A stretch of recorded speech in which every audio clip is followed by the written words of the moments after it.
The winners of this NBA offseason were Minnesota, OKC, Houston, and the Warriors. First of all, the Minnesota Timberwolves went from not even being a playoff team to probably being a top...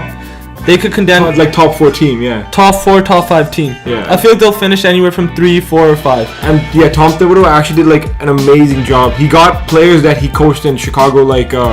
Jimmy Butler and Taj Gibson. So he's actually making a good core around his young players like Andrew Wiggins and Karl-Anthony Towns. Yeah, so they got Jimmy Butler coming in, and then Taj Gibson's really good off the bench. I think he'll start though. I think he'll start. He's a veteran leader there. Or Gorgie Jang too, right? Yeah, and that's all good. And then they have Jeff Teague at point guard. So with that, they've got a solid starting lineup, and they have some good players coming off the bench for them.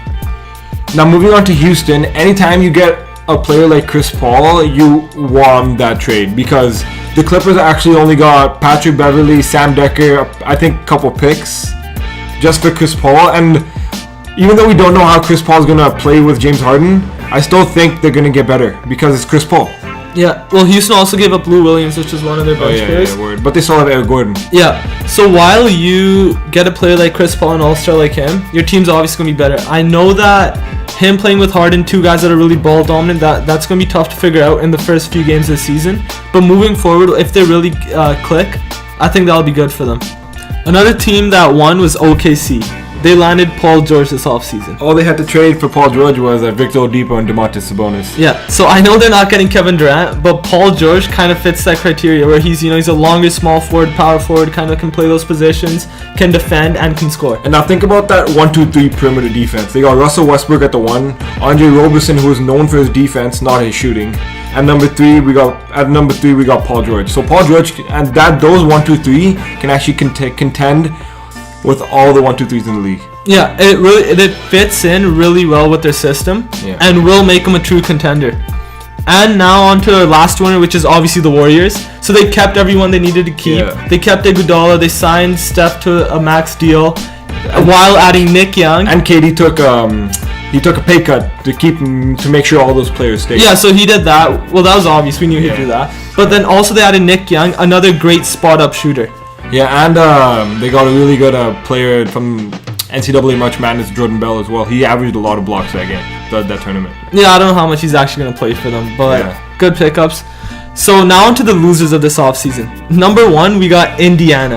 Yeah, we already talked about them. They gave up Paul George for Victor Oladipo and Domantas Sabonis. Yeah. Like, I know Victor Oladipo is alright, and I know Domantas Sabonis is like kind of scratching the surface, but that's not enough for Paul George. No, and when you look at this, last year they were in the playoffs in the in the East, but they were like close with Cleveland. Even though they got swept, that series was a lot closer than people think it was. It was a one shot away from being 1-0 for the Pacers in the first game. Mm-hmm. Even other games when they were up by like 20, then LeBron made that huge run. Mm-hmm. And with that, the Pacers are probably not going to make the playoffs this year.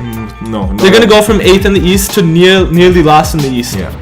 And other teams are improving in the East, so that makes a difference. And another loser we got is Chicago. We talked about how Jimmy Butler got traded to Minnesota. Yeah. But I don't think Chicago actually got much in return for Jimmy Butler. No, they didn't. And they also lost Rondo, which is their point guard. Pelicans, yeah. And they're also trying to figure out some deal with Dwayne Wade where they're going to try... buying him out, so they're not going to have Wade anymore. So they've gone in a few years from having an MVP Derrick Rose, from being up there with LeBron when against the Cavs and stuff, against the Heat, to probably gonna be down there rebuilding. Rebuilding. To the rebuilding process. They're gonna be down there with the Indiana Pacers. And lastly, we have the Pelicans. They signed Drew Holiday, he's a good point guard.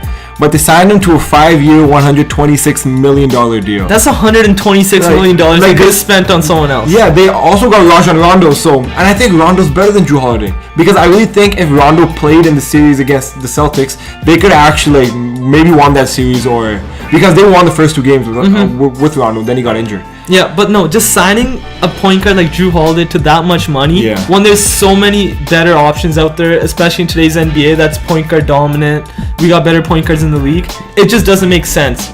And also with possibly, if things don't work out, Boogie or Anthony Davis could be leaving. Yeah, and now they have less money to give them because of Drew Holiday. Yeah, so this made no sense to me.